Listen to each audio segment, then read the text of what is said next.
Mga beshi! Sorry na nita ko kasi may nangyari sa daan. Bakit ka ba late, Kenzo? Di ba klaro ang usapan natin? Dapat magtulungan tayo pero sa'yo parang wala lang?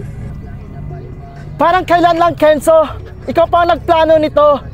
Pero anong nangyari? Hindi mo kami inisip.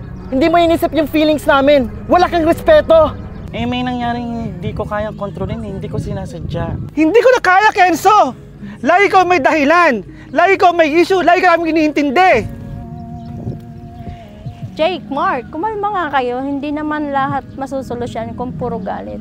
Kenzo, hindi mo ba naisip na nagsasaktan kaming lahat? Ay, nako. Besh, alam ko may rason ka, pero hindi naman tama na kami na lang lagi naghihintay sa'yo. Mag-usap tayo. Hindi na palaging ganito. Kailangan niya rin mag-adjust. Walang magkakaibigan kung parati siya nagpupulaway. Pwede ba, Kenzo? Isang beses lang. Respetuhin mo kami. Wala akong intention na saktan kayo, okay? I don't know how to explain. Parang hindi ko ata nakikita ganyan kaka-hyper, Jake. Baka gusto mo lang sabihin na i-ghost mo kami. Pwede bang hindi tayo mag-aaway? Di ba dapat nagtutulungan tayo dito? Pasensya na, okay? Hindi ko na alam kung ano nangyayari sa akin. Oo, hindi naman lahat ng bagay pwedeng palampasin. Kung may problema ka, pwede ka naman magsabi sa amin.